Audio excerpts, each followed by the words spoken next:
Alrighty, sorry about that. A little bit of a hiccup. Start coming in hot, pleasing in for from another stream. And subbing in for Kyle's a little bit off kilter. Didn't have enough time to set up a lot of stuff, but we're just talking about really mostly just the playoffs coming on board. We'll actually bring that graphic back up as qualifying just about to get underway here for a lot of these drivers. There's a couple drivers locked in: Sebastian Marin, John Hall, Jake Nichols, Jake Matheson locked in.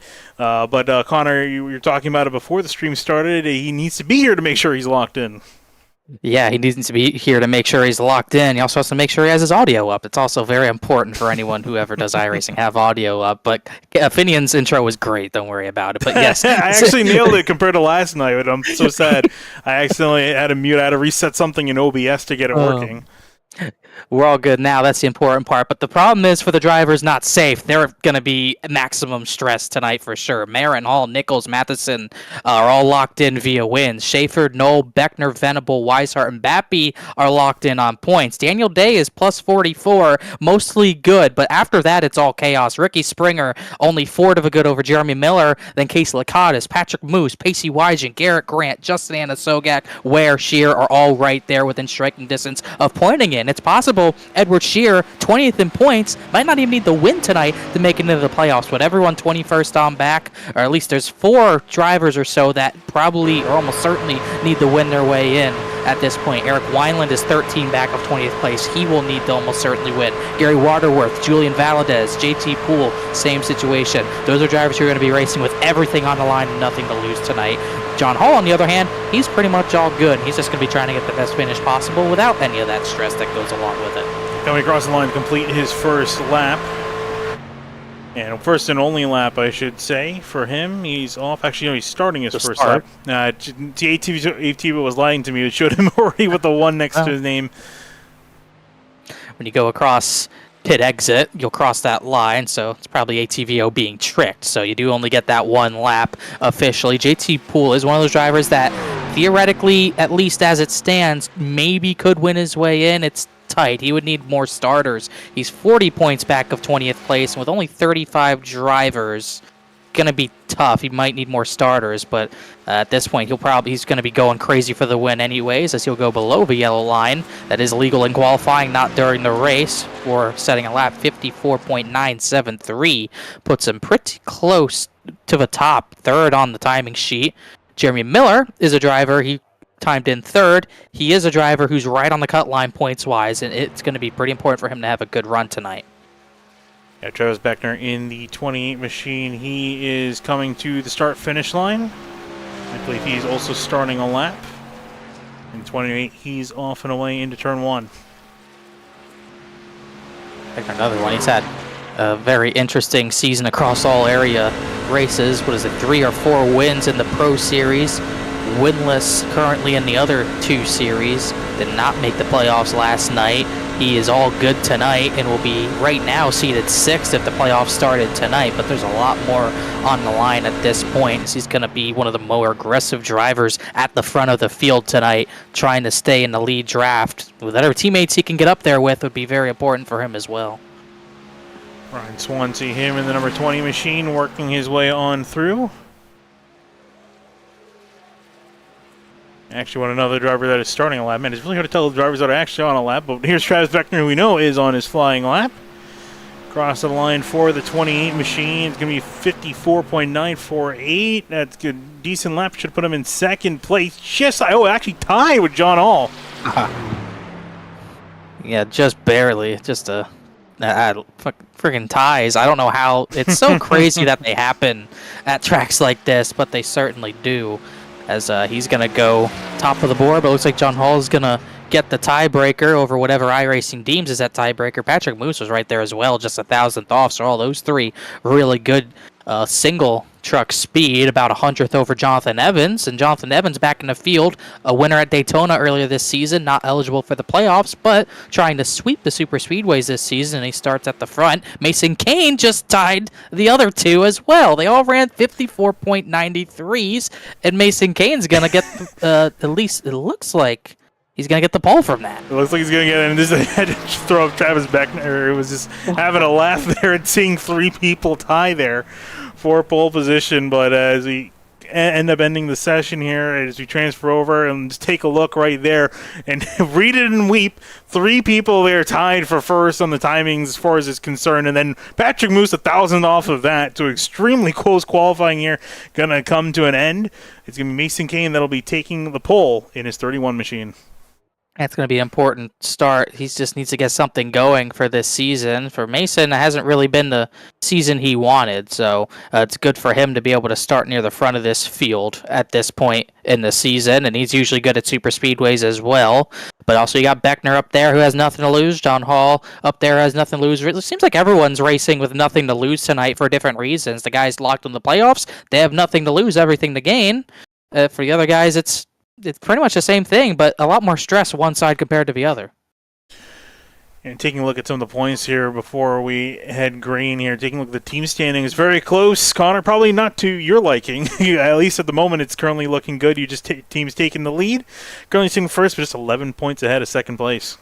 The team battle in truck has been great all season long. It's really the only series right now that does have a battle for the top spot, and it's a pretty big bragging rights for the team that wins it. Miller Racing is lurking. They've been catching up the past few weeks. Elite Entertainment has kind of fallen off in recent weeks. Then Lucky Ducks kind of separated from Swan Motorsports, and then 011, 6th and 7th right there. And then the battle at the bottom of the series for that charter battle, Powerhouse and Outfront Motorsports. Outfront made a big gain at Rockingham 2 weeks ago. And again, just taking a look at the points we were looking at before, it is very, very close around that cutoff line for the final few spots, really for the final spot with Ricky Springer just in a couple points over Jeremy Miller, Case of the Cottage, Patrick Moose. That can change really quickly, but then again, like we always talk about, it always changes a lot. If just one driver has to get a win, and they'll immediately punch themselves in. And we saw that last night in the Area Cup Series, with Tyler Nichols taking home a fantastic win, able to get himself into that series.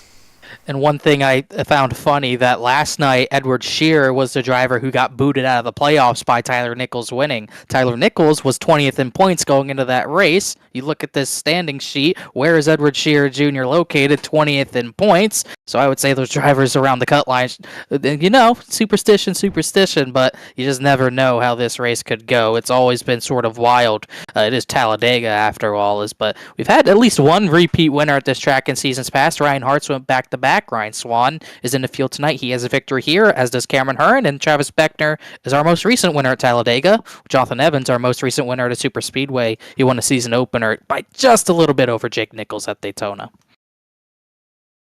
Yeah, waiting on the warm-up here to finish for these drivers as we're just about to get ready to go racing here. And how do we think? What do you think we should expect as far as the race going to play out? Do you think it's going to be action-packed? Do you think it's going to be a little bit more calm from what we've seen in the past? I don't know if it's going to be calm by any means, but I don't know if it can be much more chaotic than it was last night with just the way the Cup cars run. It's just very erratic when you're just pushing someone. I still think the trucks are pretty erratic, and they might not have as much grip, but you're going to be going a lot slower. The pace is going to be just naturally slower. You're not going to see speeds get up to 205, 206 miles an hour. We'll probably see maybe low to mid 190s tonight, so that pace will be a little bit slower. I would assume these drivers just have a little bit less more time to figure out what moves they're making as we've advanced to the gridding process, which makes the race official. 35 starters tonight, and that playoff sheet that we were showing, you can kind of throw at least part of it out the window. Jake Matheson not in the field. He's not going to make the minimum amount of starts to be in the playoffs. So one more spot just opened up. Yeah, it's going to open up a lot of things. We definitely have to take a look at towards the end of the night how things wrap up. I want to thank our starting grid sponsor before we get going here, Central Mobile Homes. Looking for a small or large home, a new shed, or a Triple Crown trailer? Look no further than Central Mobile Homes. They've been proudly serving Florida customers for 28 years with a plethora of small and large home floor plans, shed designs, and Triple Crown trailers. Available in LaBelle, Okeechobee, Clewiston, and Sebring. Head to CentralMobileHomesInc.com to get started today. And let's start off with our pole sitter. It's going to be Mason Kane. Jonathan Hall effectively tied on the timesheets, but the way the sim sorted out, first and second for both of them. So first and second for them. The other driver that tied with them was Travis Beckner. He'll be relegated to the third position at the front of the field. And then Patrick Moose, who comes in tonight just barely below that cut line, starting at the front in fourth position. Moving on back to fifth place, it's going to be Jonathan Evans in the number 9 machine. He's going to be rolling off in fifth. Daniel Day, sixth place in the 61. Daniel Day well in, but not fully in right now. Matthew Bappy will start in the 7th. He might be locked in, actually, but I don't know. Matthew Bappy will start 7th tonight. Tyler Hallman, a little further down in the order, will start 8th. Moving back to 9th, it's going to be Brian Stenizak in the 09 machine. Next to him is going to be Garrett Grant in the 5 truck. It's going to be rolling off the 10th. 11th position will be the 81 of Brad Slaughter Jr. He's won at drafting tracks before. He's alongside Jeremy Miller, who says he's good at these types of tracks for the most part, and he's qualified up at the front to prove it. He'll start 12th. Back in 13th, it's going to be Seth Knoll in the number 1 truck. Next to him, JT Poole. He's in the 26. He's rolling off in 14th. Poole led when the caution came out last season, but did not get the victory. David Weishart will start 15th. He's a winner at the drafting track at Atlanta. Ryan Swan is a former winner at this track, Talladega, and he starts in 16th. Back in 17th, it's going to be Devin Johnson lined up in the 90 truck. Next to him, Daniel Ware is going to be in the 98. He's going to be rolling off from 18th. The top half of the field sorted out, and then 19th position will be Jake Nichols. No Sebastian Mayer tonight. He wraps up the regular season Drivers' Championship, and the 30 bonus points go along with that. He starts 19th. Chris Seidenfaden, always a threat at Super Speedway, starts 20th. Moving on back behind them, it's going to be Eric Wineland. He's going to be rolling off in the 21 truck in 21st. And Justin Anasoga next to him in the 88. He's rolling off 22nd. 23rd position goes to the 87 of Jeremy B. Brown, and alongside him, a driver locked in on points for the playoffs is Reese Schaefer at a 07. Back in the 23 truck, it's going to be 25th. Vincent Cortez, next to him, Casey Lacatus in the 50. He's rolling off 26th. Lacatus needs a good points tonight, just like these two drivers on the same row. Pacey Wygen starts 27th. Ricky Springer starts 28th. He's only a point of a good on Jeremy Miller. Wygen a little bit further back. Everett Sherry Jr. is lined up in 29th in the 17. He's got an EOL, so he'll be heading to the back. Sean Petchin in 30th. He's in the 69. 31st position goes to be 8 of Rafe Slate, and Joshua Balliette will start alongside him in 32nd. Two drivers that have had a tough season to this point. Moving on back to 33rd, Cameron Hearn. He's in the 67. Next to him, Lucas Strayer in 34th. He's in the 41 truck. And then 35th position, the final starter tonight, and maybe the final driver that can get his way in with a win, Gary Waterworth, running out this 35 truck field. And before we get going, take a look at the track conditions. Not that it matters a whole lot here at Talladega, but 80 degrees in the air, 101 on the track. As we get ready to go, 35 trucks are going to be lined up here, ready to get it going here at Talladega. 80 laps on the board. And we'll see what we have in store for us. Pace car makes the turn off to pit lane. Field and control of Mason Kane, and a long wait till they head to the trial before they can get going. We'll see what's going to be in store for these drivers tonight. Who will make it into the playoffs? Who will have to sit on the sidelines for the rest of the season? As we head into the restart zone. And we will get ready to go racing here at Talladega.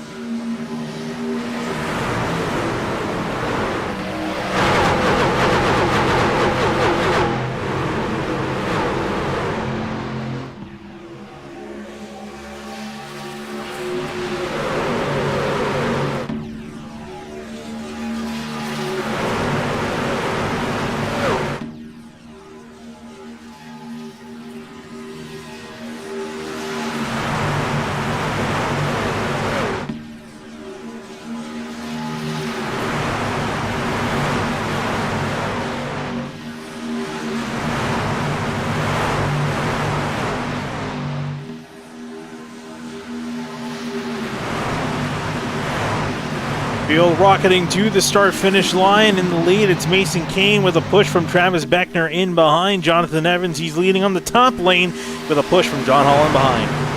And we're going to see more of this tight-knit action all night long. You kind of saw the lanes be spread out last night, and I almost guarantee you'll see the middle line pinch that bottom line all night long, and maybe we'll see a third lane later in the race. But I think on the sim, the trucks race closer to the next-gen Cup cars in real life than really anything else, where you have these two lanes that can be gridlocked. The big difference is that the pushes are much more aggressive on iRacing, or at least it seems that way, and you can get that driver on the outside out in front easier than you can in real life. As Evans got the lead quickly, John Hall didn't go with him. Him and Patrick Moose, two Miller Racing teammates, will link up to get the 0-3 to the race lead.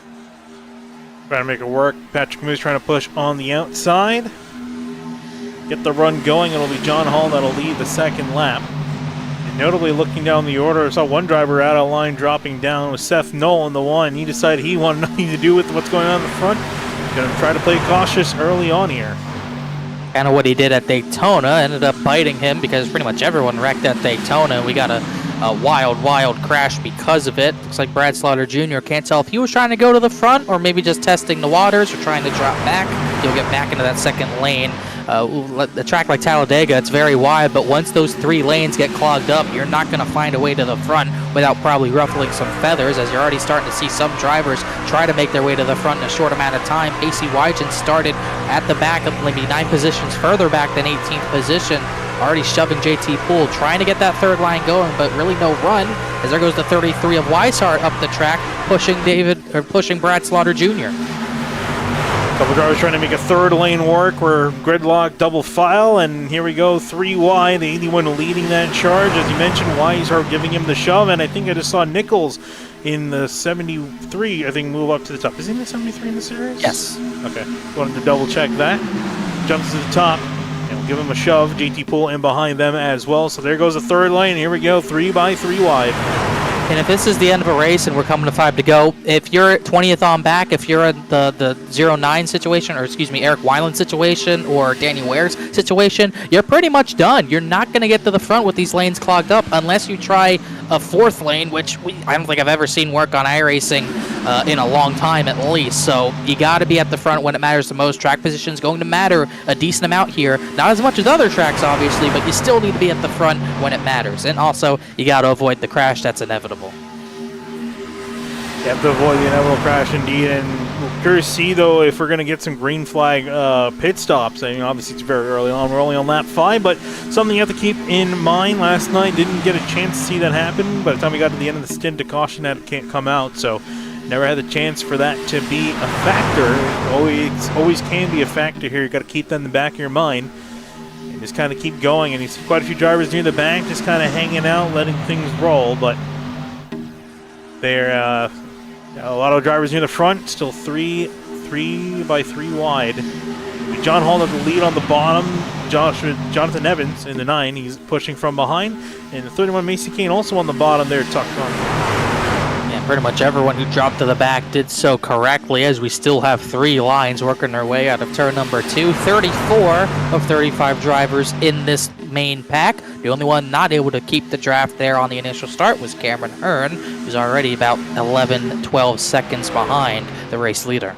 Yeah, not sure what happened with the 67 truck, but he's got a long way to go to the front. He's going to be kind of one of the drivers hoping and banging a caution does come out sooner rather than later, so we can get back into this thing. Otherwise, it's going to be a very long night ahead of him. That outside lane, though, it started to go, but didn't quite get there. They kind of stalled out, it seems, with Brad Slaughter. Really hard to make that outside line work for a long period of time. It's even more hard to sustain it right now, even early in this race. The oil temp, the water temp, they're going to rise really quickly when you're on the rear bumper of someone, not getting any air out of the nose of those trucks. So for Weishart, for Patrick Moose, and for the Mason Kane machine on the bottom line, it's all about managing your temps. Don't push in the corner. It's unnecessary. Use all your temps to push down the straightaways, get the biggest run possible into the corner, then lift off, and make sure everyone's ready for that lift off. Or in the bottom 2 lines case, have John Hall, the race leader, kind of switch between lanes. It keeps the 38 cool, and it makes the 9 have to work harder, and it lets Mason Kane get cool as well. So those Miller Racing teammates are going to do a good job at this point to keep both those lanes well cooled off, and it makes the job for that 3rd lane much harder. Patrick Moose How about 4? Oh yeah, there we go, 4 wide. You're talking about it not really able to work, but they're going to try to make it work. And you see David Weiser trying to stop the run. JT Poole's the one leading that charge, I think, in that outside in the 26 truck. With Pacey Wygen, I said I don't think 4 wide would work, but we're doing it pretty early, lap number 8. I think Poole tapped the wall there, kind of ruined his momentum, and Slaughter got up to kind of block that a little bit. Weishart got out from behind the 81, so we're quickly back to that 3 wide action that we were used to seeing.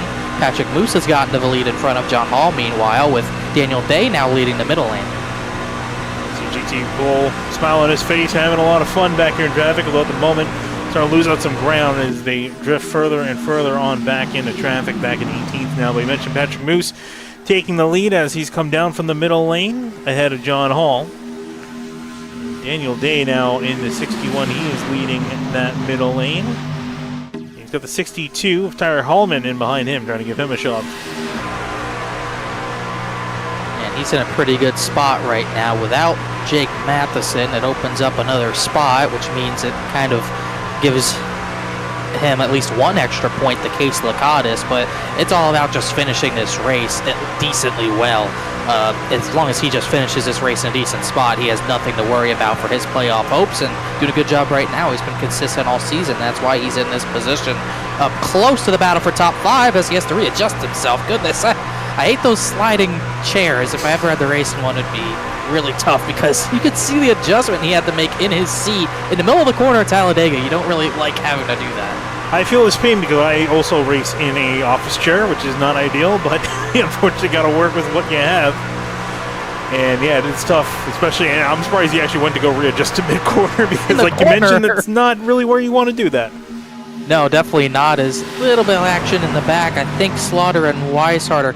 Or no, that was Cortez trying to go to the third lane. Slaughter is going to hang him out, so we're back to kind of 2 gridlocked lanes at this point. You've kind of seen more drivers back off a little bit. There's really only 6-7 drivers in each lane pushing hard. Everyone else has kind of drifted back a little bit. You see Wygant and Anna Sogak getting a tandem to the high side, having a little bit of a run and having success, but they'll get checked up by the 23. Cortez does not get in line.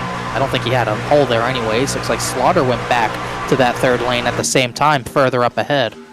He did for a second and backed out of it. I think he felt like they were not making enough headwind, although now it looks like they're starting to get hooked up. Well, we see him jump out of line. Here they come up to the 81 truck in that middle lane, that red and black one, and it looks like he's going to stay in line, so off they will go with the charge to the front. Meanwhile, at the front, here goes Moose. He's going to try to help John Hall's temps out a little bit. Just going to control the lines with his teammates because Kane probably getting a little bit, or the 03 is probably getting a little bit too toasty. So Moose up to the middle. Mason Kane will have all the temps in the world to push, as that little switch right there lets that outside line come further up to the front of the field. Now it's led by Vincent Cortez, pushed by Pacey Wygant, who's shown he's a pretty solid pusher at this point tonight so far, and we're still just getting lap 11 done. Good pusher, probably equals a lot of risk being taken by the 00, though. You can see that big wiggle there.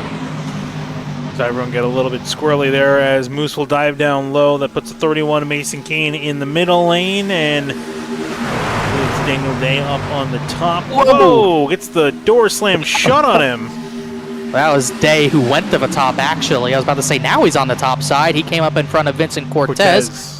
The Hendry County Motorsports Park trucks all so similar, but at least they do have different numbers. That's a positive because that's required. So Day went to block his teammate, kind of hurt that third lane's run a little bit, and then immediately gets back to the middle line, jumps Mason Kane. So you kind of have the Hendry County teammates working together a little bit as well. So you got Low Dollar and Miller Racing trying to get control of this race at this point, whether together or separately. They're kind of fighting for supremacy with a whole bunch of others mixed in. See Tyler Hallman in the top 10, and then Wygant, Evans, and Sogak also in the top 10 battle. Yeah, a couple of the cars in control of the lane, the 61 and the 23, trying to work together, work it out, and at the moment that top lane looks like it's starting to kind of die off a little bit towards the back. Cortez not quite getting up there. We'll see, maybe someone else will try to dive up there and maybe make a move. Potentially Jeremy Miller. I see him in the 30. I can sense him potentially making some moves here. We'll see. Kind of looked unstable with the rear at this point. We'll see if that third lane starts to die once we get further into this run. It's definitely going to be a 2-stop race for everyone, as that middle lane gets really sideways for Garrett Grant, but he kept it straight. I can imagine everyone's going to 2-stop this race. It's just a matter of how you 2-stop this race. I think theoretically you could see a line of drivers pit on lap 20 and then just run their fuel stints out to the end of the race in 2 different stints. So you might see drivers short pit and just get on a line and try to go faster than the main pack. But I think we'll see majority of drivers just take the fuel to the very end on this part of the run, as the pushing for lap 14 is already getting pretty intense. It's getting intense, and there is some trouble up ahead. The name of Cameron Hearn. He is running around 20 to 30 miles an hour slower than these guys. They're catching up on him quickly. You can see the pack charging hard, and 3 lines abreast, so there's not a lot of place for him to go. So things can get dicey here. He has no obligation to go to the apron because he's trying to at least stay in this pack. And thankfully, they caught him in the tri-oval a little bit where you get that extra lane. And I think that third lane realized what was going to happen, but they're still going to have to squeeze 4 wide past this black 67 Silverado. But they do just that, do a good job of making it work. As Hearn will hope for that yellow to get back on the lead lap eventually. As now everyone is back in this lead pack, separated by only about 2 seconds from first to 34th. So Patrick Moose up ahead by a decent run in that middle lane. That middle lane almost seems to be the place to be. Get out of the bottom. The top lane, not a whole lot for the drivers trying up there. Yeah, it really broke apart once they had to get by the 67 as they're going to try to form back up again. First ones up there are Slaughter and JT Poole. No surprise there. 2 aggressive drivers trying to get some track position here. Seems like another Hendry County Motorsports Park truck's trying to get up there. That's Cortez and Wygent trying to reform up. So they got 4 trucks trying to get that third lane to work as we start to work lap number 16. And this pack kind of got split apart a little bit more. You have more and more drivers starting to drop further and further back. Ooh, a little bit squirrely there on the bottom between the leaders getting close to each other. Slight check up there, and you always got to, kind of brace as a driver. Never know what can happen. Never know there's a checkup. There might be a checkup on the top lane as the 31 and 61 try to cut it up, but here comes the head full of steam. Brad Slaughter up on the top side. I said we'd see speeds up to maybe low to mid 90s. I think if I look at the 81 of Slaughter, he hit 199 there. So throw everything that I was talking about in the trash. You could definitely go a little faster than what I thought, but it's just harder to sustain those types of runs. I think the runs are smaller. The difference in speed from having a big run to not having a big run is, I think maybe that gap is a little bit smaller, so the runs just seem smaller at that stage, but definitely some serious speed in these trucks, as once again, that third lane, as quickly as it got a rush, it has to drop back. Can't quite get things hooked up and going forward in that top lane. They've been trying, but no success as of yet, and the 61 of Dave will drop down to the bottom. And we'll take control of that lane. Mason came back in the lead from the middle. Tyler Hallman in behind that blue and black truck. Here comes 81 of Slaughter again. One thing I noticed a few laps ago when the 31 and 61 were working together, or the 31 and 38, excuse me, they were kind of squirrely in the middle lane. They almost let Tyler Hallman have a look to the bottom middle 4 wide, so they got to be careful of the way they choose their lanes and just make sure they don't give a lane up for someone to try 4 wide, because it could spell disaster, as now Mason Kane's going to lead that bottom line as they keep rotating trucks in. But now it's not a Low Dollar or Miller Racing truck leading the middle line. It's Tyler Hallman in a 62 for 011 Racing. 09 Racing, excuse me. I said 011 earlier. It's 09. I know my Roman numerals. And these drivers trying to make it work. They're riding on board with Edward Shooter Jr. in the middle of this field, and he had an EOL and pretty much started near the back anyway. He's up here in 9th. So he's made some slow and steady progress forward, and it's kind of stalled down at the moment. Nowhere for him to go. Can't go left, right, center, middle, forward, backward. He's kind of stuck across all lines. Whoa, is Jeremy Miller, an aggressive move from him from the bottom, from the middle to the top. And you were calling it. You saw that aggressive move coming a few laps ago. He finally made it to the top side. Now Slaughter's going to shove the heck out of him. And even though it's early, still over 60 laps to go, you already have some drivers that need to win, almost certainly up near the front. We've already seen Pacey Wygent up there, Gary Waterworth up to 7th. Tyler Hallman's cannot make the playoffs, but he's still trying to get his first win in area. And Edward Shear, like you mentioned, into the top 10 battle after starting at the very back of the field. So already those drivers who are in desperation mode getting to the front of the field. Drivers that need to make it work, and we mentioned one more spot opening up from the absence of Jake Matheson, and it was so close around that cutoff line. So the desperation is going to increase as drivers know there's one more chance for them to get in should they not get a win. Mason Kane leading on the bottom. Miller trying to make it work on the top, trying to see if they can take that lead away from the top side. And that 30-81, I think, could be a really solid combo with Miller. Ooh, it almost looked like he was going to bail out and go back to the middle.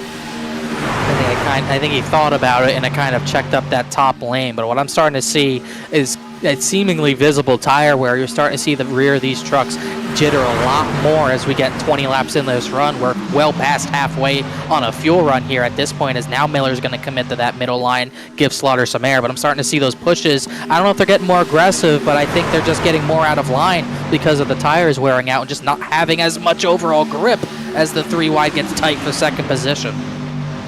And usually you don't really think of grip when it comes to Talladega, but it's definitely a factor, and you're definitely going to feel it pushing really hard in behind someone, losing some of that aerodynamic grip. It gets really squirrely there, especially later on in the run. So some of the fact these drivers got to keep in mind as the top lane prevails, and they'll cut down to the bottom.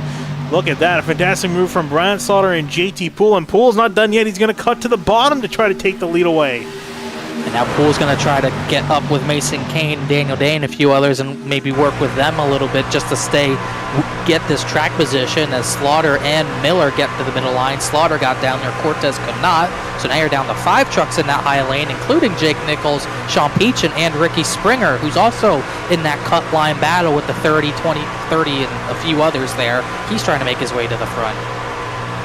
JT Poole having a blast. Whoa, pit stops. Oh, and you're calling around lap 20. Some drivers may be coming down. Whoa, someone coming way on through. Contact and a wreck. Matthew Bappy and Rafe Slate came together. Slate spinning into the grass. That's not going to bring out a caution. That looked to be most of the Miller Racing and low-dollar trucks. So seemingly they're working together, but they're going to lose Bappy and Rafe Slate. See what happened here. Everyone was getting slowed down. It looks like Slate just could not get on the brakes and bailed out of it. And unfortunately took out another truck in that as well. Yeah, he just maybe locked up a little bit and just could not get slowed down. Definitely too fast, and Bappy a little bit of an innocent bystander there. So that's going to throw a wrench in their plans, but they're still mostly going to come out in a decent line. 1, 2, 3, 4, 5, 6 trucks together at this point. But that's kind of what I mentioned. They can pit lap 20 for for less fuel than they would if they stretched the fuel to the end, and then just take full fuel tanks on their you're not even going to have to take a full fuel tank on their next stop, but they'll have to take probably more fuel than the drivers who take this stint too long. So their goal is to get together and just run fast laps faster than the lead pack, but it's going to be tough with only 5 trucks if they can't keep John Hall. And you can see as they came, there's a field came around the next time by, not a single taker. So that's the divergence in strategy we're seeing here. I like it. Always like to see a difference in strategy. These guys are going to have to try to get up to speed as quick as they can. That lead pack is approaching quick, so they need to get dialed up, hooked up, and ready to go. 6 trucks, that might be enough to keep up some decent speed. We'll have to see.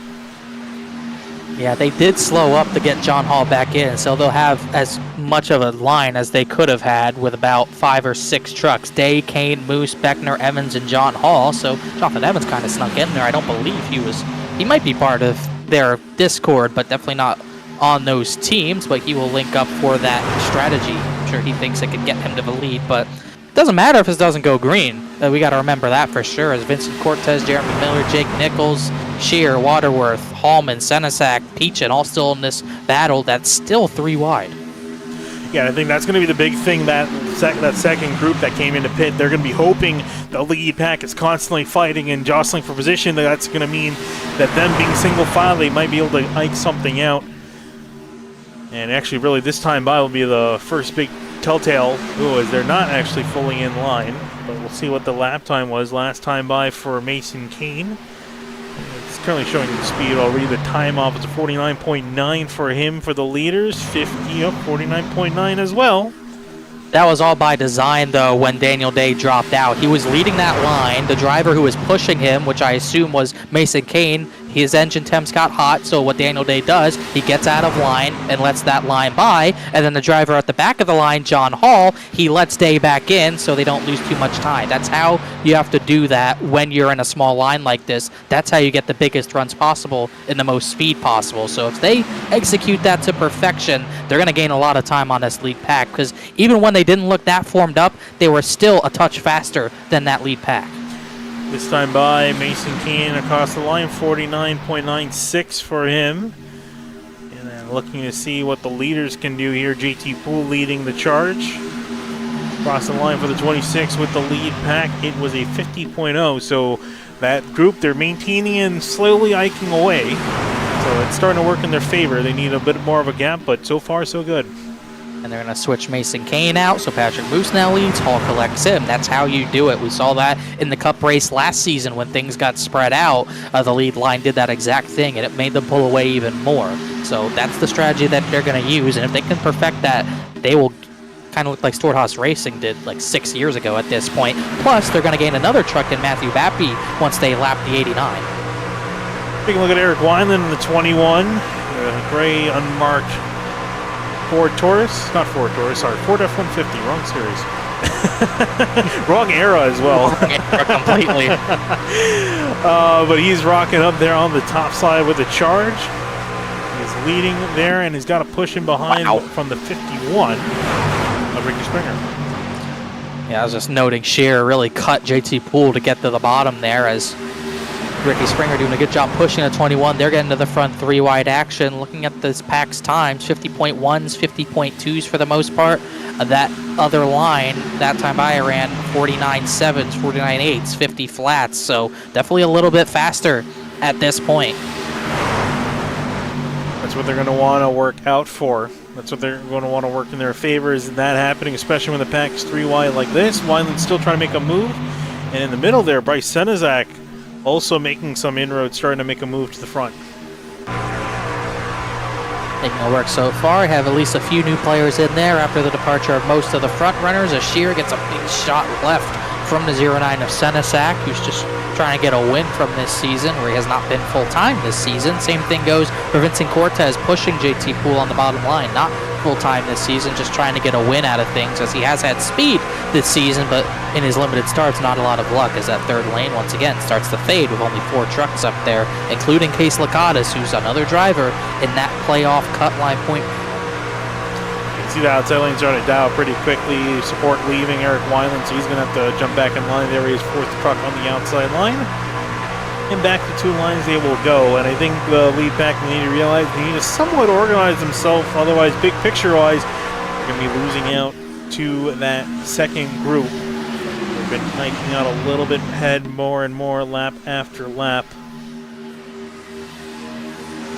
Yeah, that time by, that line did not even have that good of a lap. They had 50.4s across the board, but that's exactly what this lead line does. So even when they don't have that great of a lap, they still really don't lose much time.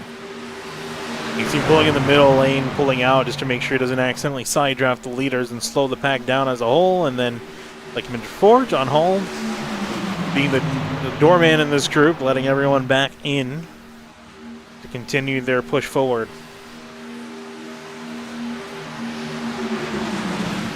We're still waiting on the rest of this pack to come down, and like I mentioned, they're just going to run the fuel dry and then pit and take less fuel on their last stop compared to what the other team, the other guys at pit are doing, where they will probably take mostly a more full tank on their last stop of the day, as these drivers probably only have maybe 5 or so laps left of fuel, so they cannot go that much longer.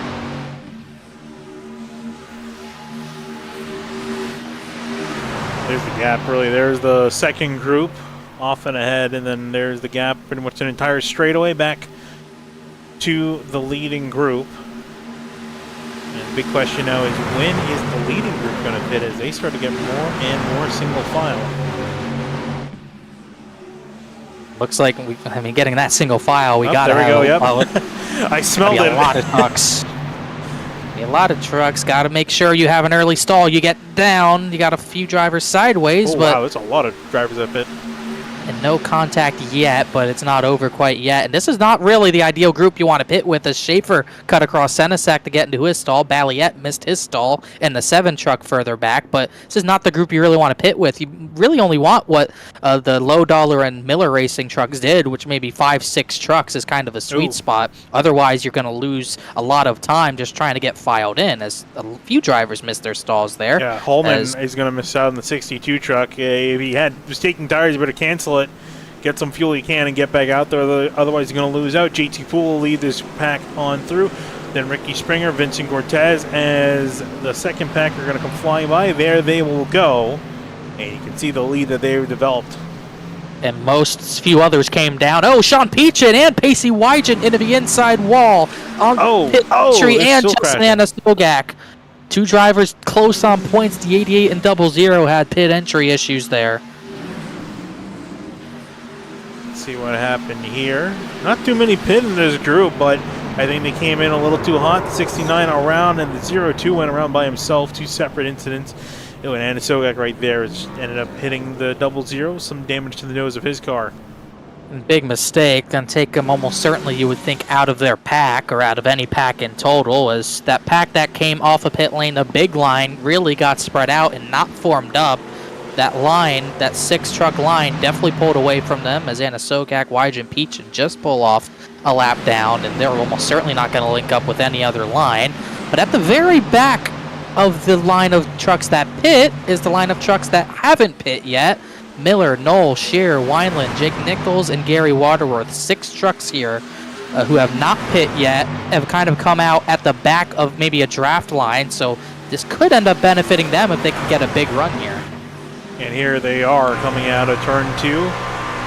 This can help them, this can hurt them depending on when they decide to pit, because they're going to have to be kind of bobbing and weaving through some slower trucks here. So there they go around the 69 truck that's on Petchin. Miller's going to go around. I don't know. It's kind of iffy whether or not they want to come in this time, and he's going to have to slow They're down. coming in. He slowed up big time there. And off they go. Gotta get in safe. It's Miller. He's in though, but that was so key that they kind of inherited some draft from the drivers that had already pit. That certainly, I would think, would have gained them time, but we'll see how it plays out. Doesn't matter, just making sure you execute the pit stop. And it looks like everyone got into the box okay. Jack's going up, service being done. A couple trucks taking, I think, 2, and quite a few taking 4. And off they will go. And now the big question is, where do they end up in relation to the rest? There is the first pack that came into pit. Mason Kane leading them down, and they will definitely take the lead away. But a much better pit run for this group that just came in. We'll see how quickly those 6 can get formed up, because they come out right there, and then the next line that they have to contend with is led by JT Poole, and that consists about maybe 10 trucks or so, but they actually have 9 other trucks catching them, so that's going to be about a 19 truck pack, plus maybe these other 6 that they're about to catch. So that will be the main pack, with those low-dollar Miller Racing trucks doing a really good job through strategy to get about, looks to be maybe over a 5-second lead. Yeah, it doesn't look like that group up ahead, they're going to really be able to get something going here, because here comes JT Poole, pretty much 10, almost now 20 car pack as that second group catches back up. So I don't think they're really going to be able to get something going here. They might just barely be able to keep ahead of this group catching them, but not by much. They're going to be in the slipstream, but the leading group, they did a fantastic job and have executed this perfectly. They got a 4.5, 5-second gap now to the rest of the field. And if they keep working the draft like they are, it's going to be really hard to catch them for sure, because that other pack's going to have more trucks, but you can't really do the strategy with 20 trucks or so with this single file line. It's really important to only have about 6 trucks or somewhere around there, a single-digit amount of trucks involved in that swapping mechanism. So I'm not sure, unless just more trucks just carry more speed to get back up to those top 6, or through maybe taking less fuel, I'm not sure how those guys are going to get caught. There's the gap between the leading group and the main field, as actually GT Poole's making a move to the outside. He doesn't want to wait, and this is going to really cause more drag and slow down for this chasing group now. Yeah, we'll just see where this lead stabilizes. Looks like 6.2 seconds is the gap from Miller to Patrick Moose, and it's really important to see his gap to John Hall, which is kind of more like 5.5 seconds, or maybe 5.4 seconds, as they're going to go 2 by 2, maybe slow each other down. We'll see if they can make any sort of progress doing this, because one thing about having 20 trucks, being single file is slower, I think, for that amount of trucks. I think you have to be some form of 2 by 2 just to have more speed and less checking up. You'll see they're actually kind of bringing it back in, keeping the gap around 6 seconds, a little bit faster. They're 0.3 faster than this group, I think, because they were in a little bit of a transition. So it's going to be now a question, can this group maintain that gap? Or whether or not that second group will catch back up.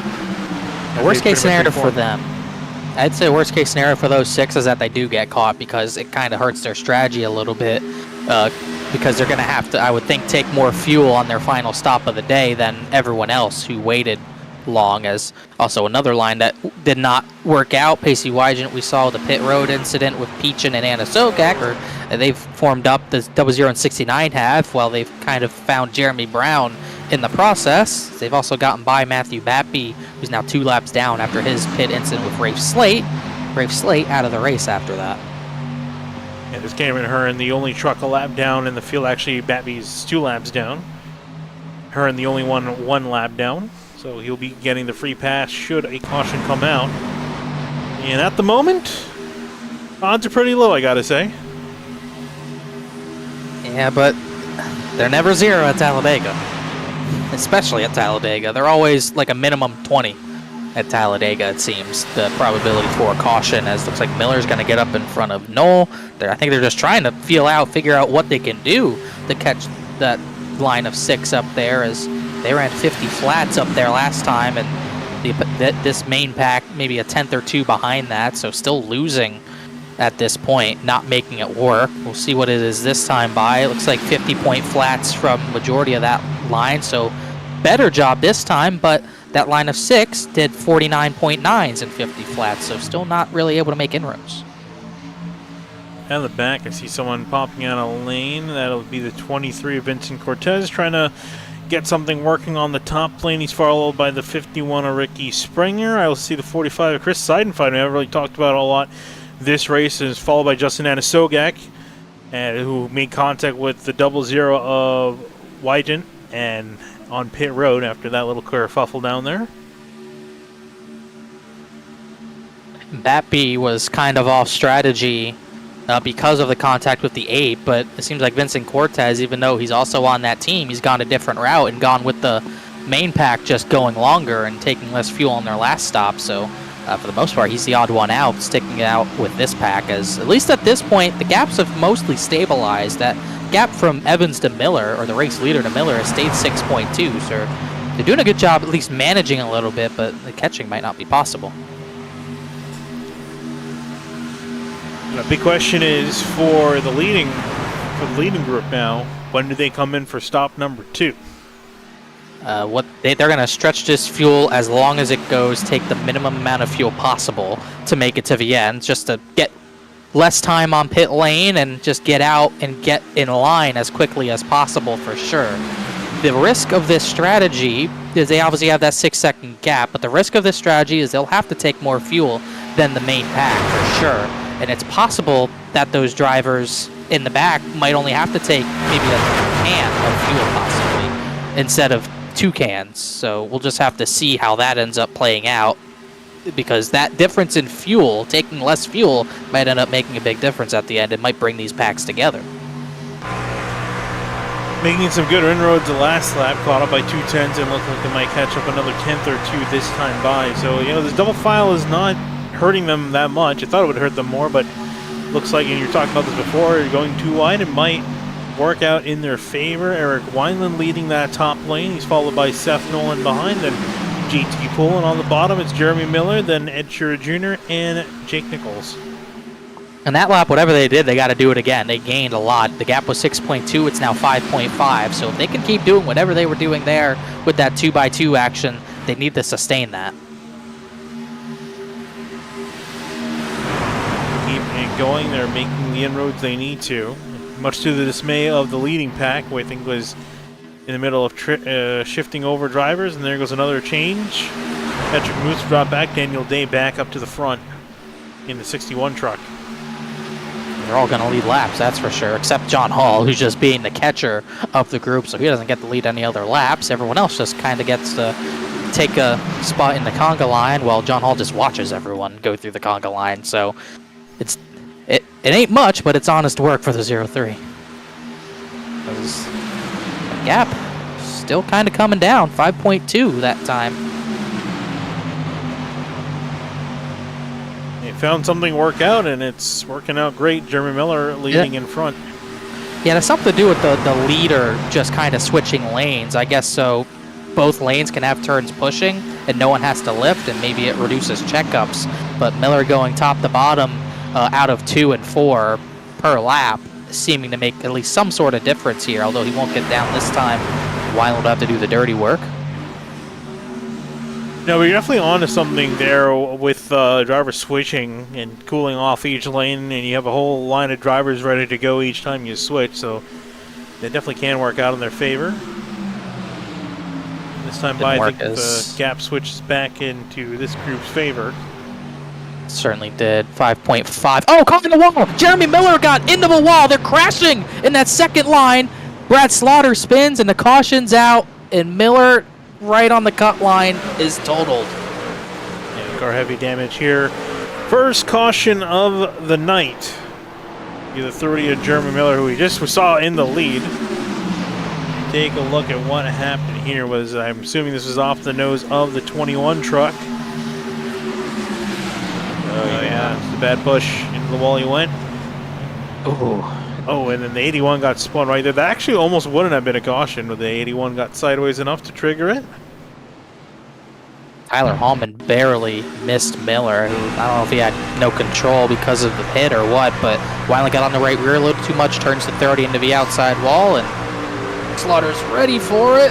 Whoa. Oh, and he got pounded in the rear by someone, and that's why he was involved in that. I believe that was Ryan Swan who got into him. Yep, and Swan, he got a hit from behind as well.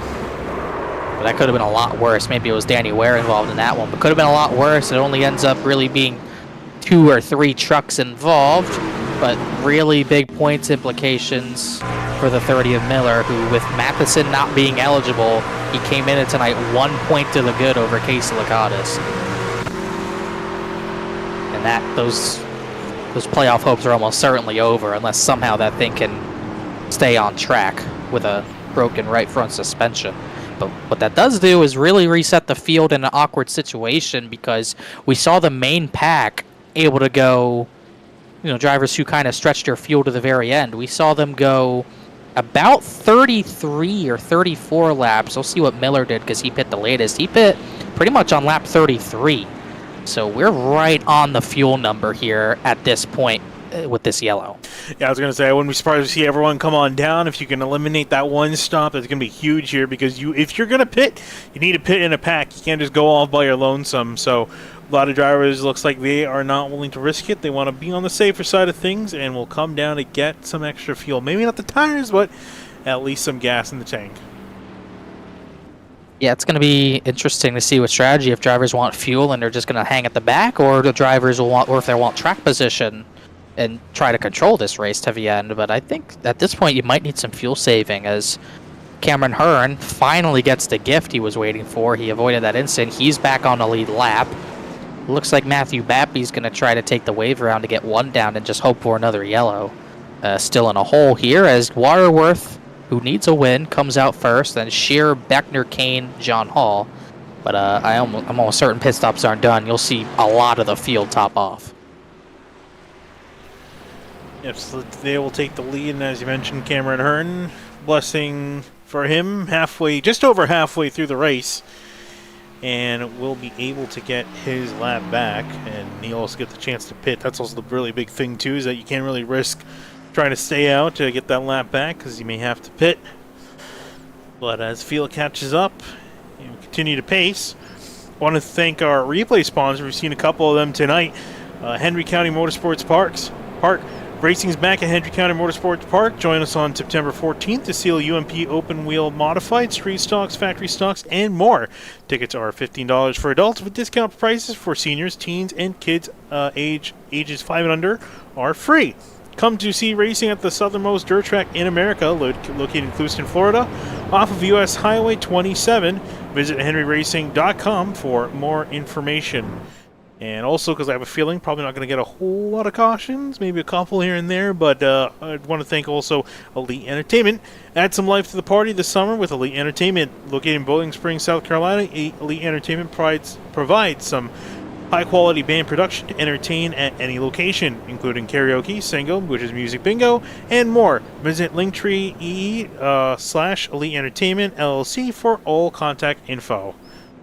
As Gary Waterworth will take the lead. And here comes majority of the field again. Topping it off. Can't hurt. Yeah, I think it's important because, like we said, we only saw the field, or the guys who went the longest, they only went They didn't even go 33 full laps, and we'll be going green with 33 to go. So this is going to be a very interesting run. By the way, to quickly note, while those ad reads were happening, I saw some.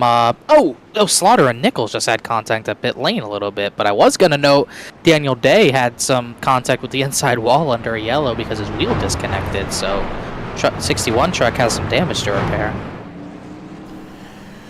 There he is sitting on pit lane, probably frustrated, probably annoyed, and there he finally gets going. Get that truck out there. Not often you see something like that, but it happens. You know, we have not hardware failures in real life. You have the actual mechanical failures in real life and hardware failures in the sim. And so for Daniel Day, he'll get back out there in the 61. I can't imagine it was that hard of a hit. I don't think so. I think he's going to be okay and was probably able to repair that. I am interested to see what the 73's nose looked like, because I saw him and Brad Slaughter have contact on pit lane, the 73 and the 81. Looks like, I mean, he's not going to get a chance to get repair. Looks all right from that point of view. So it did look dented in a little bit there. So Brad Slaughter was the driver he made contact with? Yeah, he mostly probably got away with it, left rear damage, and he'll catch back to the pack. He was pulling in, Nichols was pulling out. I don't know if we got a better look at the 73 now, at least from my point of view, because damage is weird on iRacing. It does look a little bit funky. Oh, yeah. Yeah, there it is. It's probably won't hurt him too much, but those big runs that you can get, it's kind of gonna neuter that 73 truck as far as getting big runs goes. But it might not be a matter of getting big runs towards the end of this race. It might be a matter of just having enough fuel in the tank. Could be. We'll have to see. Was he gonna come in? No way. I was gonna say that's definitely not worth coming in.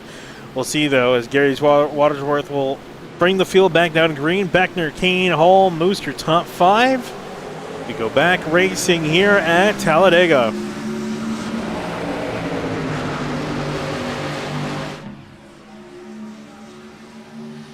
We mentioned 32 and 3/4 of a lap was the furthest we saw a tank go, and they're going to have to stretch that even further if this goes green to the end. So we might see the pace really slow down here.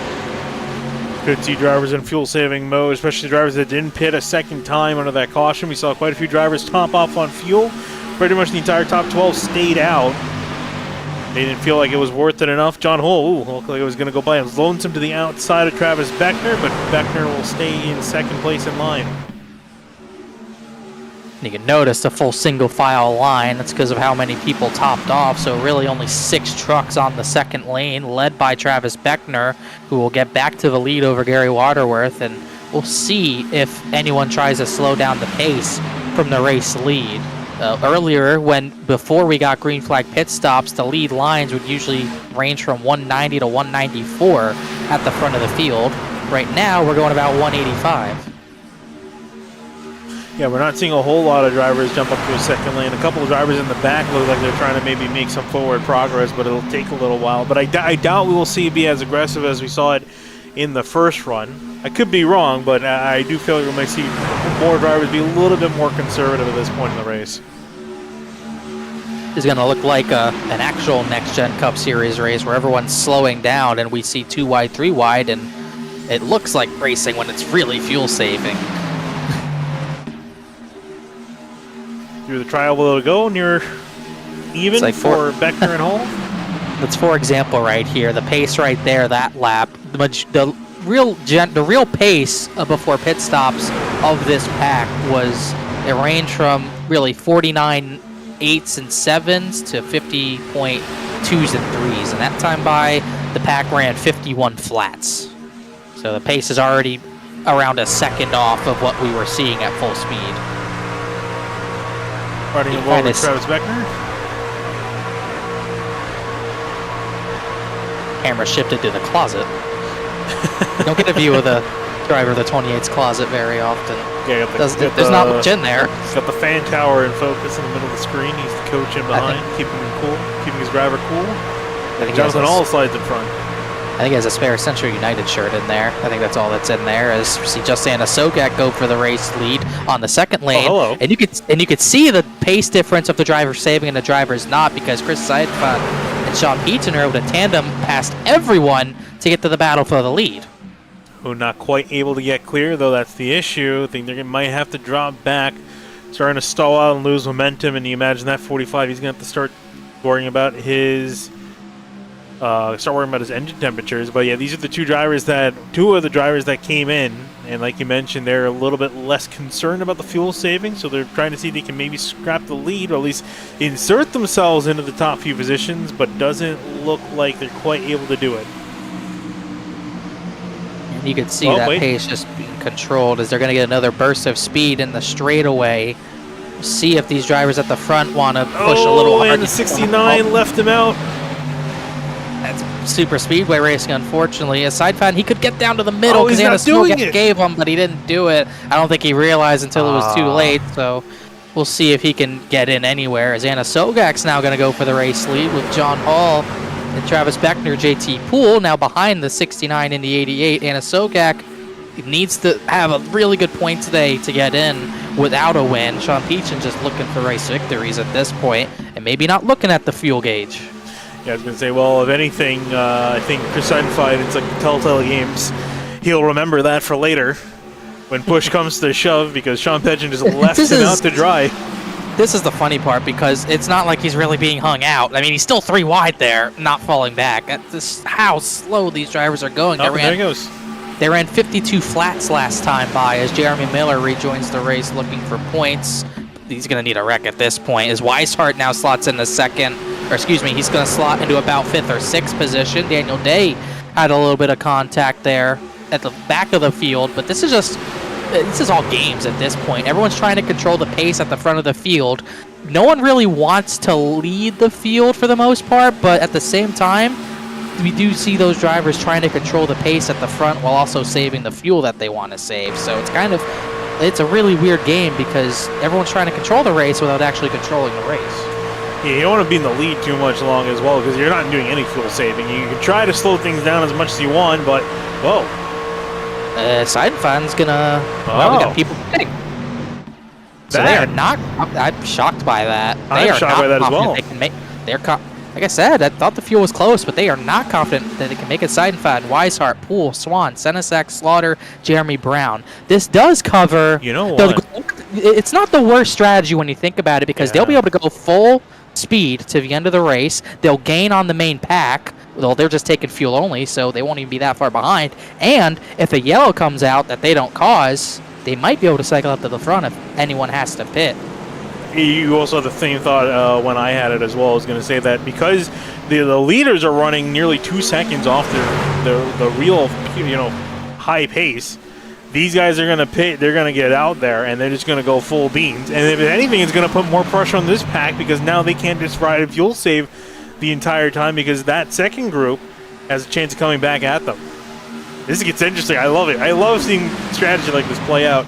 And they're not too far behind. 34 seconds, 2 seconds a lap. They can easily make that up. And there's 25 laps, and the rate that if they can play it perfectly, like the Miller Racing and low dollar trucks were doing earlier, they can run 50 flats at 50.1s, which would be like 2 seconds, close to 2 seconds faster per lap. If they can do it, they'd be there in a heartbeat if they could play it right. I'm wondering now, the pace from this pack is going to start to kick up a little bit more. But then again, if the pace kicks up, you're not saving as much fuel. Do you have enough?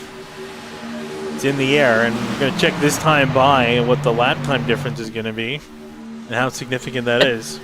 You see every now and then someone gets out from that single file line just to go full speed, just to know what it feels like again.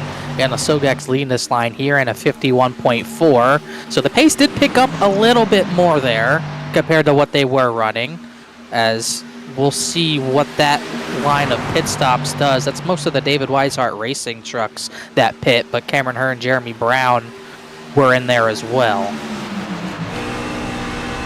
David Weishart flying towards the line. Imagine that this lap is going to be quicker. The key question is by how much? 50 flat, so nearly a second and a half. That's pretty good. And in 24 laps, that'll be enough to, I would think, to get there if you keep that pace up. But you, at the same time, you think eventually eventually that line's going to have to pick up pace and go for it at some point. And this time by this group, 51.1, so it picks up again. And they're doing the same strategy, exactly the same strategy, where the leader gets out of line, and then the driver at the very back of the line. Actually, they're not doing it fully similar because the driver at the end of the line is not catching it all. They're just letting that driver go first to last in the line.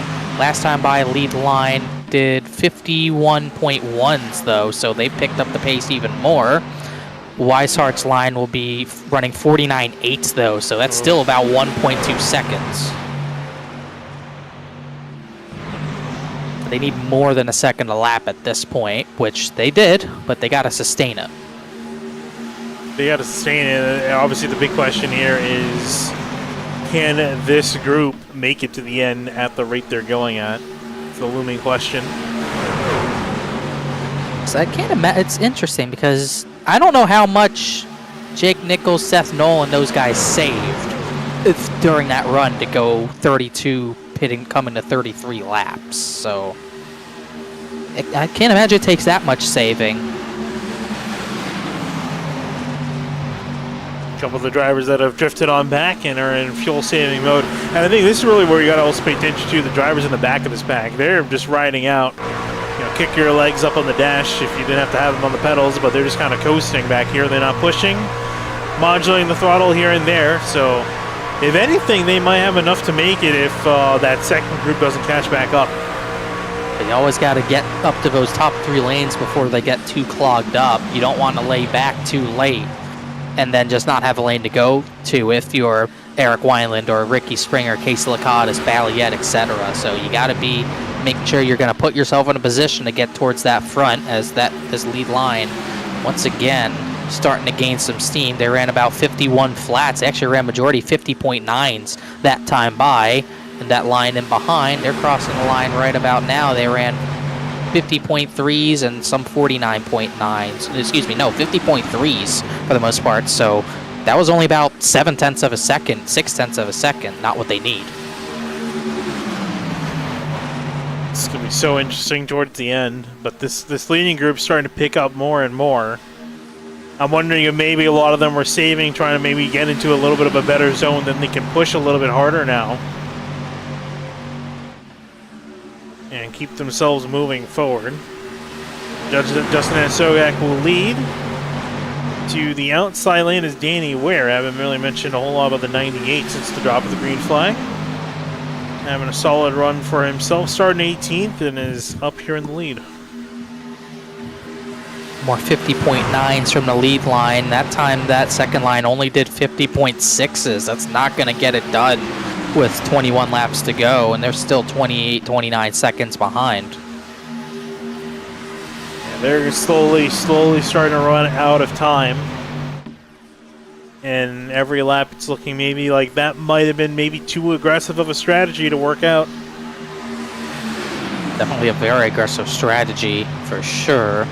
I see Garrett Grant in there. He needed to point his way in. Actually, no, Garrett Grant is not in there. My apologies.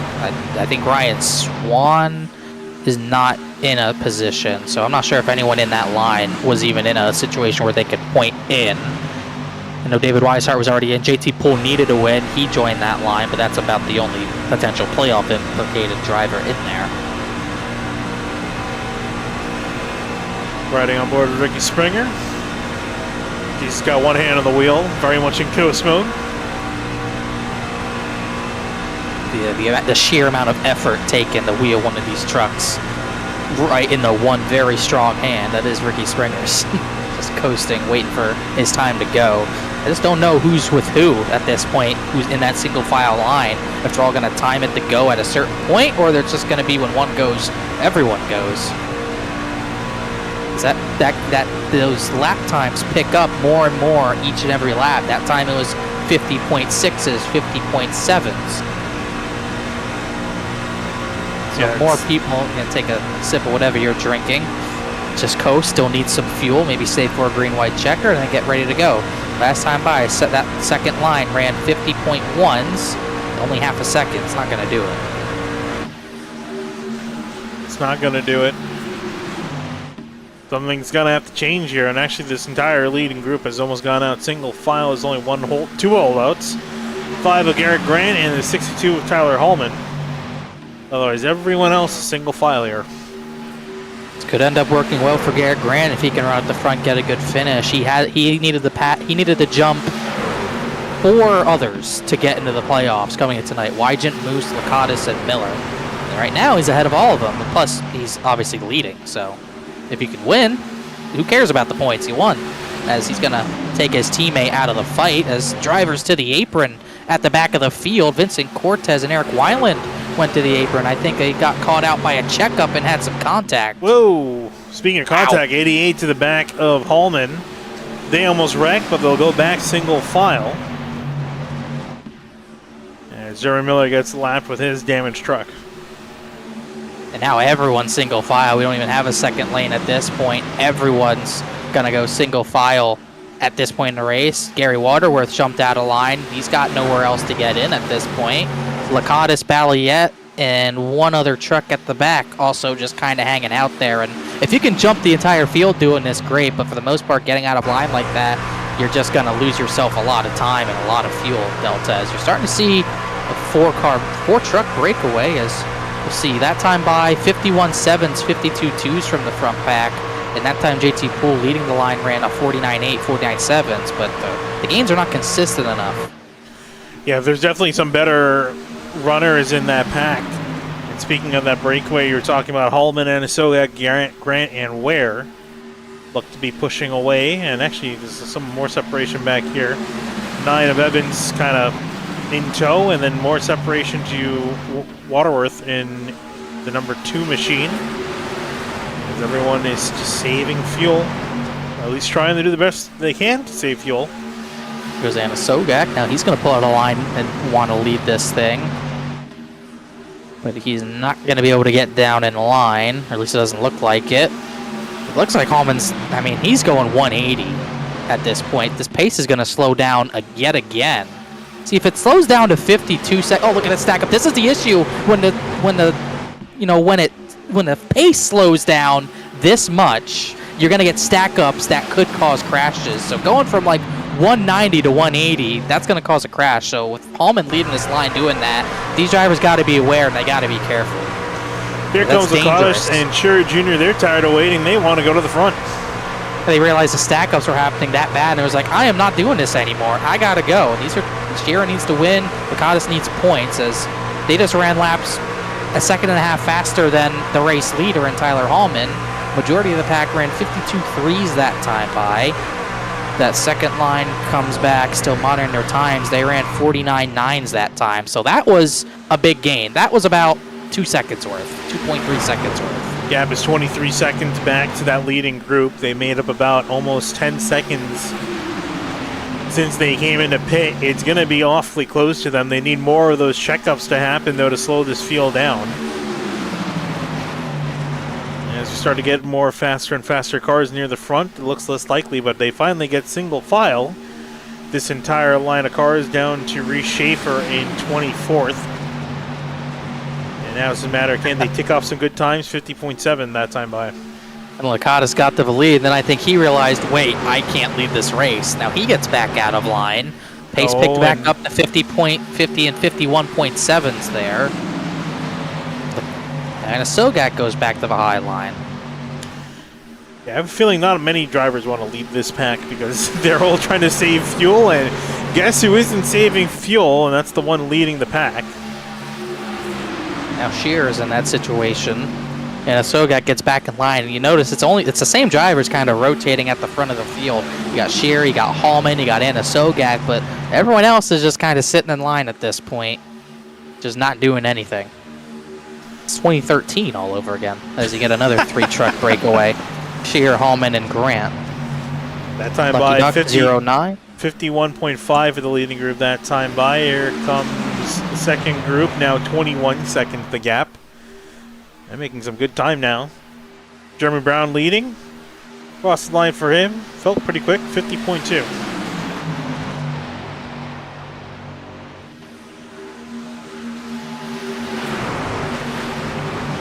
There's our 4-truck breakaway. Yeah, Anasogak really loves running out of line. I'm surprised he's not running more in line, because he's definitely not saving any fuel. And neither of these three are. It's just Danny Ware's just kind of letting them go and be like, all right, you guys want to go? That's fine. I'll control the pace. You guys can wear your stuff out, wear your fuel out. 51.4s. Sitting back and just enjoying the slipstream.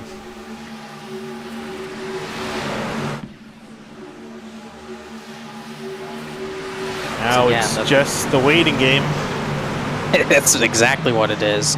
That second line still running 49.8s, but they're still 18 seconds back with, what is this going to be, 11 and a half laps to go. Unless they start gaining like 1.5, 2 seconds a lap, the math ain't mapping. And not to mention, too, when they get here, they have 24 cars or 24 trucks to pass? And I'd say a majority of them will try to get in front of them. Yeah, so it's not quite looking out, but there's a big separation. Look at that. The second group held up by Casey Lakatos. They're really slowing it down. I'm guessing they really feel they can't make it. Now we're seeing some breakaways are in a form. Here go the Miller trucks. Patrick Moose and John Hall are deciding they don't want to let those guys get up there, so they're going to try to get back up towards those top 5 or so and just get back, control some of this pack. Pacey Wygen's going to join them. That might be Daniel Day coming with them as well. Riding on board with Wygent as Hall and Moose will get ahead, and that kind of killed the double zeros run. From behind, though, a couple of trucks lining up. I see Mason Kane in behind directly, trying to give a shove, trying to make it around the 50 because they realize they need to go, and it looks like they're starting to catch back up. Yeah, now they're going 195 through the tri-oval. I think that there's some people that are going to start to go with 10 laps to go. You got to go at some point, as Moose and Hall were the first ones to go, but they got back in line. So it doesn't seem like they're done saving. I don't think anyone's fully kind of turned the afterburners on at this point. It still seems like most of this field still has fuel to save. I thought Moose and Hall would try to get them a lead, but it doesn't seem like they're good yet. That second group now, the gap. Here we go. 16 seconds? 16, 15 seconds. Yeah. Still got to gain probably like 1.3 a lap at this point. Oh, they can see the back, though, now, finally out of turn 2. If they could just get a sniff of draft, but it's just not looking very likely at this point. But it looks like we're starting to race, even though some drivers might not be good on fuel. It looks like everyone's trying to get themselves positioned at the front at this point. Knowles up 3 wide. Wygent and Anasogak working together. Seth Knowles up to the top. I think that's Matthew Batby in line, still 1 lap down, 3 laps down actually. So business is picking up. Starting to pick up here. Drivers are tired of waiting. Here we go. 89 going to make a move to the top side. And will lead the charge with the one of Seth Knoll pushing from behind. I mentioned that was Batby, who's a lap down, but he's willing to help out people move to the front. And he wants his lap, well, at least one of his 2 laps back.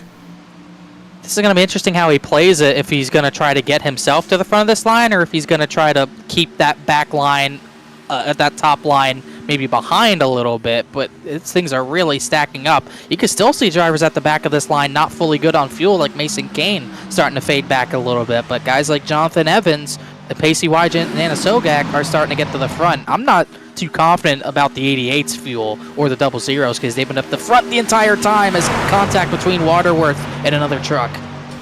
They got to be careful here as they start to get racy here. Chance of a caution increases significantly as the laps wind down. That second pack, 15 seconds in behind. Some door-to-door contact with the 69. A pitching.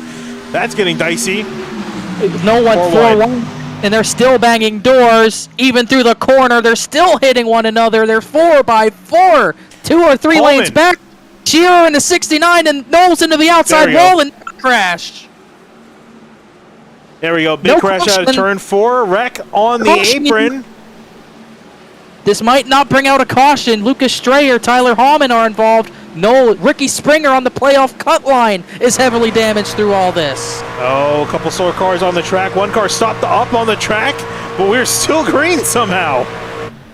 Yeah, I don't know. Didn't seem like anyone stopped to bring out a yellow, so that's going to go fully green and really shake up the field. Edward Shearer Jr. was 20th in points and now leads this race. This all kind of got started with Seth Knoll forcing the 4th lane. Him and Peachin couldn't lay off each other, and then the 17 hit Peachin. Tyler Hallman also got sideways in the process, and it went off from there. And Ricky Springer, points-wise, was the big loser there. Yeah, trying to see what happened to him. You know, I wonder how much that benefits that second line. I don't know. We'll have to check on it. Ooh, a couple of drivers are going flying on through there. Patrick Moose lost a lot of spots. He couldn't afford to do that either. As they remain green, here's how they line up. This lead pack significantly smaller. So as they run, here's Justin Anisogak in the lead. The second pack, 5 seconds behind. Oh, that doesn't play into their favor. These guys are in line because of the incident.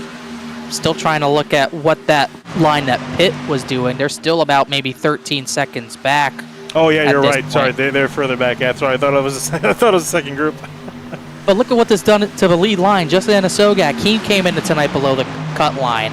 Jonathan Evans not in contention. Edward Shear came in tonight below the cut line, needing to almost certainly win. Gary Waterworth needs a win and a lot of help. Mason Kane not in contention. Of course, Jake Nichols is still up here, and then Cortez, Danny Ware, and then Daniel Day, who just needs to finish, is being able to stick it out. But really right now, the players you got to look at are the 88, the 17, and the 2 as far as that playoff battle.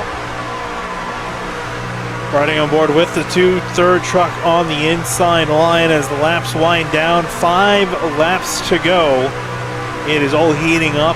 A lot of drivers you typically don't see a lot in the front. They're trying to get themselves some solid points, if not a win, to get themselves in the playoffs, and this is where it all heats up.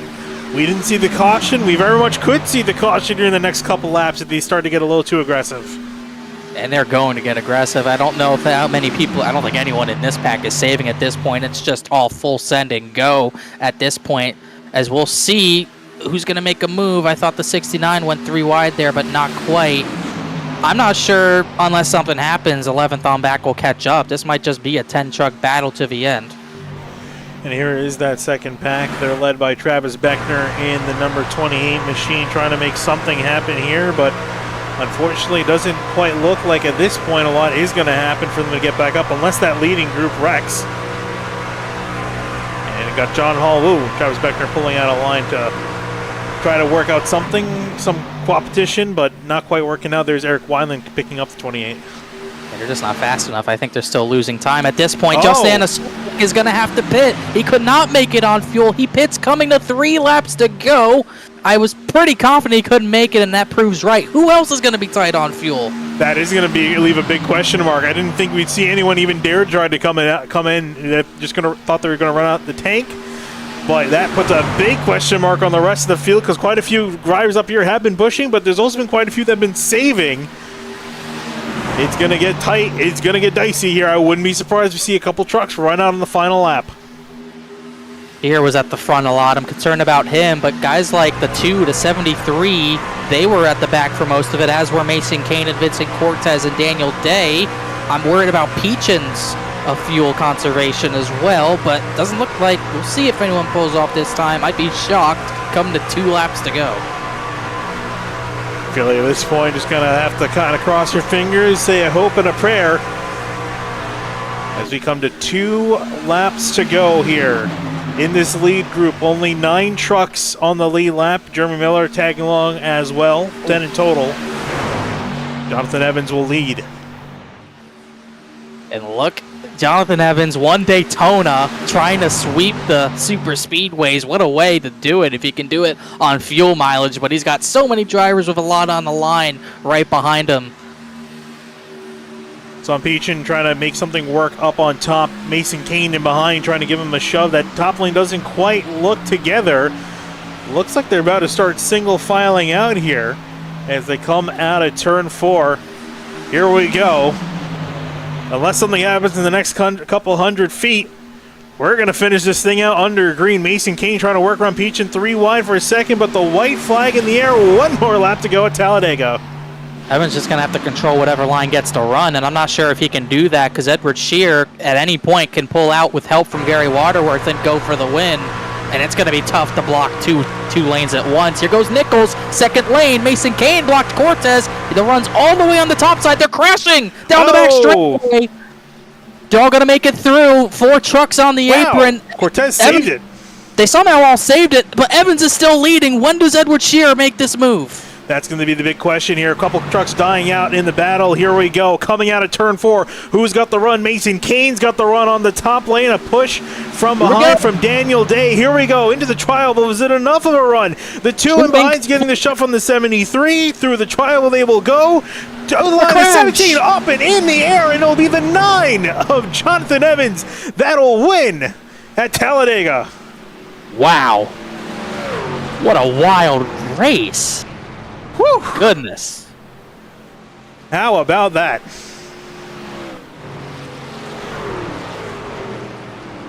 Unreal finish. I was shocked that Shearer did not take that run. He took a run all right, but it was up into the catch fence. And actually, that truck, all things considered, is looking pretty good. And in 6th.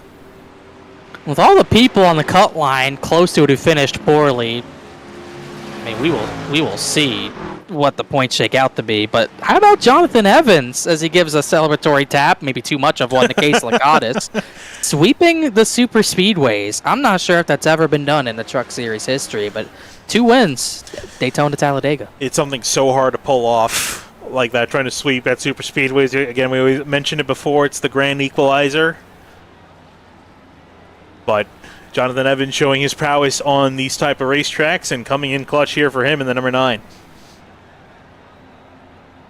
I mean, just absolute, just played it perfectly. I don't even know what else to say. I was sure more people were going to be in danger of running out of fuel. I know there was the incident on the back straightaway. I think it might have been, I can't tell. I think Sean Peachin did make it, but how about Jonathan Evans? That was just a great drive. Just able to hold off the pressure and just hold off Mason Kane's run until just the last second. Just barely able to hold on. As he starts to light it down here at Talladega, I want to take a chance to go and see at the finish there because that was intense with the 17. Just get another look at this. Yeah, really, I don't know if Shearer was thinking he'd be able to go, or maybe he wasn't good on fuel to his liking, but I thought he'd pull up in front of Mason Kane. He didn't, kind of pulled up too late, maybe contact from Waterworth, and it was on from there. Flew to the fence, but somehow I don't even think he flipped, as Flagman will get a good view of what happened here. Gosh. Oh, that is a terrifying, terrifying view of the finish from there. I want to get one He's more not look. phased. He is not phased at all, trying to get it on board with the 17. I think just Strap too on, aggressive folks. of pushing. Yeah. Fun. Oh, man. Absolutely into the fence, and then thankfully no one hits him afterwards. And gotta get the slow-mo going. I'm sorry, a little bit too far back there. But man, I thought Shearer would go for it, then he didn't, and then at this point he's sandwiched between Evans, and also Waterworth is not lifting on his rear bumper, so just sandwiches at 17, pushes him up the track into the 31, and watch this baby fly. Yeah, and it gets up to 31. And up and away. That is a terrifying sight. Oh.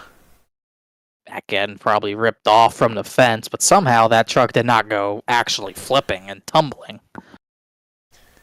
All right, with that, let's go through our results from this race. Jonathan Evans in the number 9 taking the victory. Mason Kane in second. Watersworth in third. Day Nichols your top 5 with Cherry Jr. up and over in the air in 6th. Ware, Cortez, Beckner, and Lakatos rounding out your top 10. And a lot of people in that top 10 that kind of needed wins. We'll see if Lakatos might have made it on points, but Shearer needed that win, came so close, but ends up in the fence instead. Patrick Moose, he might have pointed in. Everything's unofficial at this point. Points are updated, but still unofficial. Hall was at the fronts for so long. Schaefer, Wineland, Peachin, Johnson, JT Poole was fast. JT Poole actually the highest finisher of that PACU pit at the beginning of the run. Did not work out for them, though, but only 4 of them get top 20 finishes. Poole, Slaughter, Swan, and Seidenfaden. Moving on back to 21st, Bryce Senizak. Then it's David Weishart, Wygen, Ballot, Brown, Garant, Strayer, and Asogak, Hallman, and Springer, your top 30. Incredible running at this point. It just all that was so wild. And then you got the unfortunate drivers here: Noel, Bappy, Miller, and Slate. Miller missed the playoffs. Noel was locked in, and I believe Bappy was in as well. So no harm, no foul for the 1 in 89, but the 30s chances end early, as well as Rafe Slate. His race ended early as well. And I'll be rounding out the results here from Talladega. Let's get a chance to talk to, let's see, who do we got here? Talk to Mason Kane here, our second place finisher. Mason, we saw you in the 31. We saw you were charging hard there at the end. Unfortunately, couldn't quite get the victory as you were trying to chase down the 9. Walk us through how the finish went. Yeah, man. We teamed up with the other, I forgot what their team name is, but yeah, we had those guys at our back, so we were all hooked up. So we had the run out of 4. I for sure thought we were going to win that thing. I haven't won one yet, so we're going to keep finishing second until we do. Yeah, and just talking about that, obviously, as we head off into the second half of the season, obviously I don't think you ended up making up the playoffs, but looking at the rest of the calendar we have lined up, any chance for you to finally get that victory? I don't know, man. Haven't put in as much practice as I did last year, so might get lucky here and there. I think this was definitely our only shot. I feel like I'll help my Miller Racing teammates throughout the playoffs, and hopefully one of them will win the championship again. All right, well, Mason, thanks for talking to us. Solid finish for you. And best luck for the rest of the season. Appreciate it. And moving on next, let's talk to Gary Waterworth in the number 2 machine. Finished in 3rd, but boy, that was an interesting finish for you, Gary, I got to say. Yeah, I was hoping 2nd would take the opportunity to go high and I'd have a chance to follow him or cut low and hopefully leader block type of thing, but we stayed in line and worked together, so P3. Yeah, definitely a fantastic result for you. And we saw you're kind of up and down throughout the order, and you end up coming there towards the end. And just walk us through, with the fuel mileage. What was the fuel situation for you? Were you guys good to go to the end, or was it still a little bit iffy, even far closer as we got closer to the finish? I was a little worried about it once I saw like 3/4 of the field pit come into that 1 to green, but I figured with still a little bit left, I could save running mid-pack, and it wasn't too much of a bother with the pace that we were running. All right, well, Gary, it was a solid finish for you in 3rd place. Decent result, and best of luck to you for the rest of the season. Thank you. Appreciate it. And last but certainly not least, in a fantastic finish there at the end, Jonathan Evans, you're able to get it done in the number 9. Walks through the finish went for you in an incredible last lap. Yeah, that was pretty cool. That was a really fun race there. Huge shout out to Gradient, DVP, Team EPI, all the sponsors on the truck. Happy to get my 2nd win of the season, and I also need to shout out Edward and Sean. Sean and I were working really well together, leading up towards the finish, and then just Edward just pushing me there at the end. I mean, I appreciate the heck out of that. And yeah, once I came out of 4 and I was just backing it up, making sure no one could generate a run on me. And as soon as we hit the tri-oval, I looked in my rear view and I expected to see them all start fanning out 4 wide, and no one got a run. And I just, at that moment, I knew I did it. So, yeah. Yeah, it was a great run for you there at the end. And, I was asking Gary about the fuel situation. How was it for you? Was it a little bit tight, or did you kind of end up, figuring things out towards the end and figuring out you were good to go? Yeah, it was very tight. I actually barely got to do a burnout there at the end. But, yeah, I just kept kind of jockeying for track position throughout the run. I knew that some of the guys up front, like the 88 of Anasoyak, was probably not going to make it. So I was kind of using them just to bridge the gap a little bit and maintain track position. And then with about 7 to go, like everyone around me started to go. So I was like, okay, if I don't go now, just stay in the draft for as long as possible and just try to work my way on forward. And that's what I did. And yeah, I think I timed it pretty well there at the end and just got lucky.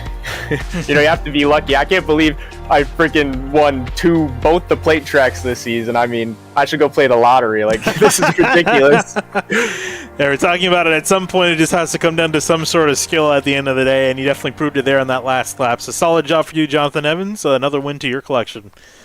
Thank you, guys. Yeah, it was definitely 100% skill, by the way. That was all skill. Thanks for talking to us, Jonathan. Yep, have a good one, man. All right, and with that, it's going to be wrapping up interviews here from Talladega. And Connor, oh boy, we got a little bit of everything. Got some action, got some fuel saving there in the middle, some fuel strategy as well, and then a blast to the finish there, an intense battle, and a car flying up in the air. What more can you ask for? Said we had a truck flying up in the air at some point. We got it across the line, and that driver who went into the air still finished 6th. So that shows how crazy of a race this was. For the most part, a clean race. So you had the incident here and there. You had the incident that didn't bring out a caution, but for the most part, a relatively clean Talladega race, which is hard to come by. A complete polar opposite of what we saw last night for the most part. And obviously that playoff cut line battle got really crazy at the end, especially with the incidents that we saw. Unofficially, Case Lakatos and Patrick Moose are the last 2 drivers in on points, pending anyone giving up their spot or anything like that. Moose got in by 4 points over Danny Ware. So Danny Ware, didn't even really mention him tonight, but he came so close to getting the finish he needed. And Edward Shear, who was almost there to get the victory, ends up 5 points short. Springer, Wygant, Miller a fallout as well. Springer and Miller specifically. So all that's unofficial, but we know at least most of those drivers that are going to be in the playoffs, and we know the drivers that are going to be threatening in a week's time when we go to Bristol. Yeah, that's where the series is heading next. As you mentioned, Connor, heading to Bristol for the first round of the playoffs. But we're still not done with Talladega just yet. This week on Thursday Night Pro Series, they'll be heading for the final round of their regular season to determine their top 12. That will be fighting it out for the playoffs in that series. But next week for Bristol for the trucks. And we're going to be rounding it out here, wrapping it up here from Talladega here for the Area Truck Series. My name is Finney Kuna here with Connor Horn. We're wrapping up SimTV coverage here from Talladega. Thank you for watching.